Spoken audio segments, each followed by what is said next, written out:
চরিত্রের প্রয়োজনে অভিনেতা অভিনেত্রীরা কত কিছুই না করেন।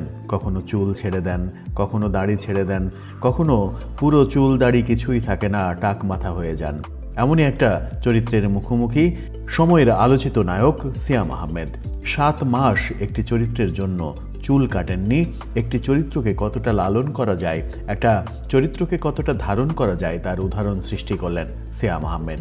2023 সালে তার সর্বশেষ ছবি মুজিব একটি জাতির রূপকার মুক্তি পায়। এরপর তাকে আর কোনো চলচ্চিত্রে দেখা যায়নি। গত বছর প্রেক্ষাগৃহে জঙ্গলি ছবিটি মুক্তি পাওয়ার কথা থাকলেও শেষ পর্যন্ত মুক্তি পায়নি। তবে এই বছর ছবিটা মুক্তি পাবে এমনটাই নিশ্চিত করেছে প্রযোজনা প্রতিষ্ঠান এবং পরিচালক। সিয়াম আহমেদ বলেছেন, ছবির চরিত্র হয়ে উঠতে তাকে কঠোর পরিশ্রম করতে হয়েছে। চরিত্রটি নিজের ভীষণ ভালোবাসার বলেই এমন ত্যাগ স্বীকার করেছেন বলেও জানিয়েছেন গণমাধ্যমকে। 2024 সালের শুরুতে শুটিং হয় এম এ রহিম পরিচালিত জঙ্গলি ছবির। গত বছর প্রেক্ষাগৃহে যখন ঈদুল ফিতরের ছবি নিয়ে মাতামাতি, ঠিক তখনই ছবিটির ফার্স্ট লুক প্রকাশিত হয়। প্রযোজনা প্রতিষ্ঠান থেকে তখনই জানানো হয় সিয়াম অভিনীত এই ছবিটি ঈদুল আজহায় মুক্তি পাবে, কিন্তু শেষ পর্যন্ত ঈদুল আজহায় মুক্তি দেওয়া সম্ভব হয়নি। বছর শেষ হলেও মুক্তি পায়নি এটি। এদিকে পরিচালক সূত্র বলছে, শিগগিরই ছবিটি মুক্তির তারিখ ঘোষণা দেয়া হবে। চমকের মাধ্যমে সেই ঘোষণা দিতে চান তিনি।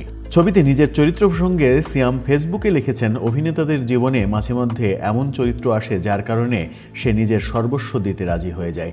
জঙ্গলি আমার জীবনে তেমনই একটি চরিত্র এসেছে এবছর। হয়তো চুল দাড়িতে এক্সটেনশন লাগালেই হতো, তবু প্রায় 7 মাস চুল দাড়ি কাটিনি।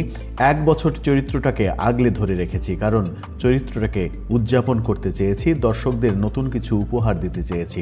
আমি চেষ্টা করেছি, বাকিটা দর্শকের হাতে।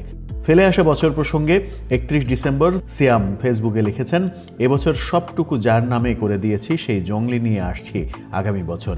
আপনারা সিনেমা হলে আসবেন, আমাদের গোটা টিমের প্রচণ্ড ভালোবাসা ও কষ্টের জঙ্গলি দেখবেন সিনেমা হলে বসে, এটাই আমার কামনা। জঙ্গলি কতটা দর্শকদের মোহিত করতে পারে সেটি এখন দেখার বিষয়।